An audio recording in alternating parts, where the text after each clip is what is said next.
ഓം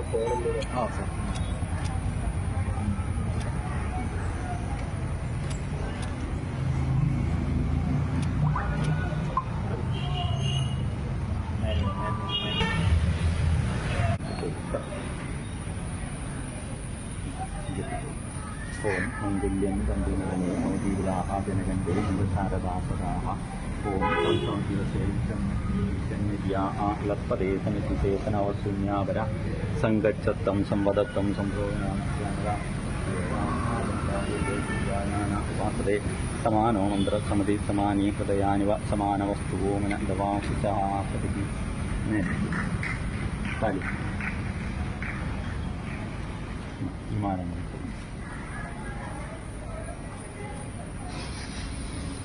ഈ മാലയും ഇട്ടോളൂ മൊത്തം മാലയില്ല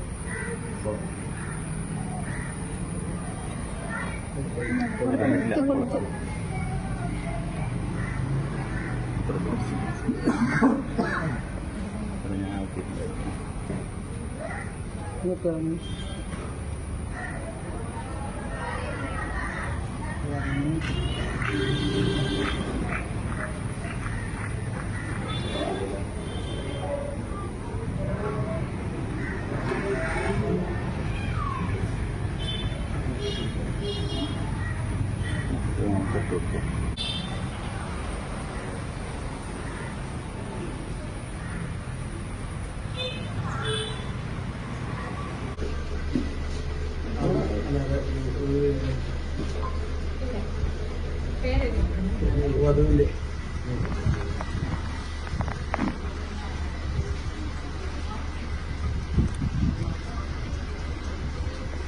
ചേട്ടാ വിവാഹം കഴിഞ്ഞിരിക്കുകയാണ്, എന്താണ് പറയാനുള്ളത്? വിവാഹം ഒരു പ്രാവശ്യം കഴിഞ്ഞതാണ്. ഞങ്ങൾ 16 വർഷം മുമ്പ് ഒളിച്ചോടിയ ആൾക്കാരാണ്. അന്ന് ഞാനന്ന് എൻ്റെ നാട്ടിലെ ക്ഷേത്രത്തിൽ വെച്ചിട്ടാണ് കല്യാണം നടത്തിയത്. അന്നത് രജിസ്ട്രേഷൻ ഇതിനെപ്പറ്റിയൊക്കെ വലിയ ഇതുണ്ടായിരുന്നില്ല. അപ്പോൾ ഇപ്പോഴാണ് അങ്ങനെ ഒരു തോന്നലുണ്ടായത്. പിള്ളേർ ഒരാൾ 10ലും ഒരാൾ 9ലുമായി, വൈഗ, വേദ.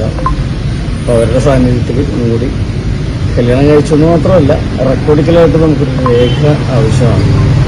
പല കാര്യങ്ങൾക്കും ചെല്ലുമ്പോൾ അതൊരു പ്രശ്നമാകും. അതുകൊണ്ട് കല്യാണം കഴിച്ച ആൾക്കാരുടെ മുമ്പിൽ ചെയ്യാൻ ചെയ്തതല്ല, നമുക്ക് നമ്മുടെ ഭാവിക്ക് വേണ്ടി സുരക്ഷത്തിന് വേണ്ടി ചെയ്തൊരു കല്യാണമാണ്. ഇങ്ങനെ വിവാഹം കഴിക്കാൻ പോവാണെന്ന് പറഞ്ഞാൽ മക്കളുടെ ഒരു റെസ്പോൺസ് എങ്ങനെയുണ്ടായിരുന്നു? ഭയങ്കരമായിരുന്നു. അവരുടെ സ്കൂളിലെ കുട്ടികളൊക്കെ അവർ പറഞ്ഞു, നിങ്ങൾ ഭയങ്കര ഭാഗ്യം ചെയ്ത പിള്ളേരാണല്ലോ, അച്ഛൻ്റെ അമ്മയുടെ കല്യാണം ഒന്നും കാണാൻ പറ്റില്ല എന്നാണ് കുട്ടികൾ പറഞ്ഞത്. അത് വലിയ സന്തോഷമാണ്. എന്താണ് പറയുന്നത്? സന്തോഷം. പിന്നെ അന്ന് വന്നപ്പോ എന്റെ വീട്ടുകാരില്ലെങ്കിലും ഇപ്പൊ എല്ലാവരുടെ സമ്മതത്തോടുകൂടി 2-3 കൂടി കല്യാണം. ഭയങ്കര സന്തോഷം. ഞാൻ കല്യാണം കഴിച്ച് 1 വർഷത്തോളമാണ് ഇടയ്ക്കിട്ട് അകന്നു നിന്നത്. പിന്നെ കുട്ടികൾക്ക് ഇതൊക്കെ മാറി. പിന്നെ ഭയങ്കര സൗഹൃദവും സന്തോഷവും ഒക്കെ ആയിരുന്നു. പക്ഷെ ഞങ്ങളുടെ ഈ പറഞ്ഞ പോലെ കല്യാണം ഞങ്ങൾക്ക് വേണ്ടപ്പെട്ടവർ കുറച്ച് പേരില്ല. അതാണ് ഞങ്ങളുടെ പ്രശ്നം. എൻ്റെ അച്ഛൻ, എൻ്റെ അമ്മ, ഇവളുടെ അച്ഛൻ അന്ന് ജീവിച്ചിട്ടുണ്ട്. ഇതിനും വരാൻ പറ്റത്തില്ല. ആരോഗ്യസ്ഥിതി വെച്ചിട്ട് പക്ഷെ ചേച്ചിയുടെ ഭർത്താവ് ഇതൊക്കെ ഉണ്ട്. എല്ലാവരും ഞങ്ങൾ ആരും അറിയിക്കാതെയാണ് ഇത് പ്ലാൻ ചെയ്തത്. എല്ലാവരും അറിയിക്കണ്ട. അത് പ്ലാൻ്റായിട്ട് വളരെ 2-3 സുഹൃത്തുക്കളോട് സാക്ഷ്യപ്പെടാൻ പറ്റിയ ആൾക്കാരെ മാത്രം വിളിച്ചിട്ട് നടത്തിയ പരിപാടിയാണ്. അത് പിന്നെ ആൾക്കാരെ അറിഞ്ഞു വരുള്ളൂ. നിങ്ങൾക്ക് അറിഞ്ഞു വന്നതാണ്. ഞാൻ രാവിലെ ഒരു പോസ്റ്റ് ഇട്ടിട്ടുണ്ടായിരുന്നു, എൻ്റെ വധു വിവാഹിതയാവുന്നു, അല്ല എൻ്റെ ഭാര്യ വിവാഹിതയാവുന്നു, വരെ ഞാൻ തന്നെയാണെന്ന് പറഞ്ഞിട്ട്. അങ്ങനെ കുറെ രാവിലെ വിളിച്ച ആദ്യം വിളിച്ചത് തന്നെ ബോബൻ സാമുവൽ എന്ന ഡയറക്ടറാണ്. കല്യാണമൊക്കെ എന്താ ഞങ്ങൾ വിളിക്കാട്ടെന്ന് പറഞ്ഞു. ഇനിയിപ്പോൾ കുറെ വിളിക്കൊണ്ടേയിരിക്കും.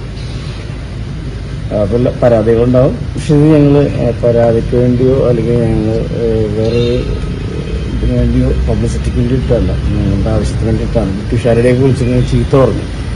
എടാ, നീ ഇതുവരെ രജിസ്റ്റർ ചെയ്തില്ലേ എന്ന് ചോദിച്ചു.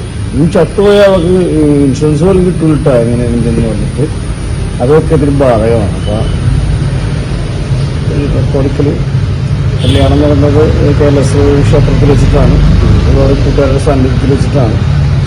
അന്ന് ഞാൻ മെമ്പർ കമ്മിറ്റിയിലേക്ക് ഉണ്ടായിരുന്ന ആളാണ്. അത് പോരാ, എനിക്കത് രജിസ്റ്റർ ഓഫീസിൽ വെച്ചിട്ട് രജിസ്റ്റർ ചെയ്യണം ജോലി വന്ന് ചെയ്തതാണ്. എല്ലാവരും തന്നെ കല്യാണത്തിന് പങ്കെടുത്തതിന് എനിക്ക് താങ്ക്സ്.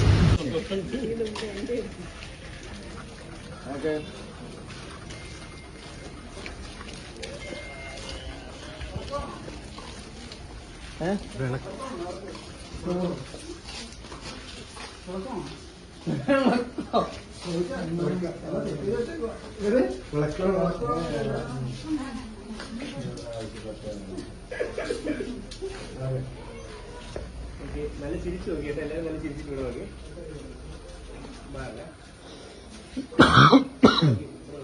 സംസാരിച്ചെങ്കിൽ വീഡിയോ എടുക്കുന്നുണ്ട്. സംസാരിച്ചെങ്കിൽ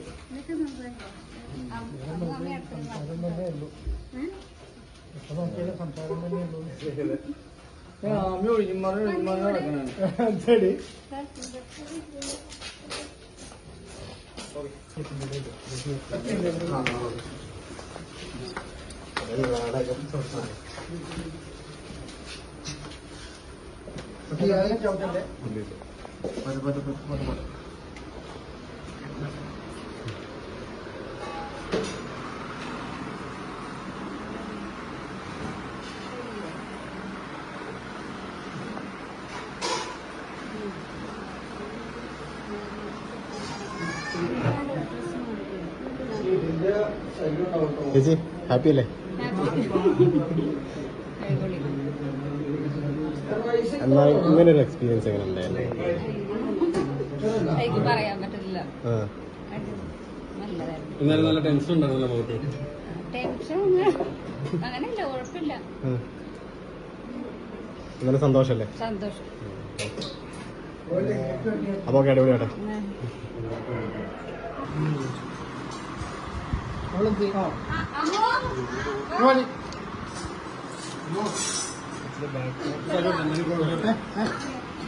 ചേച്ചി കുറച്ചുകൂടെ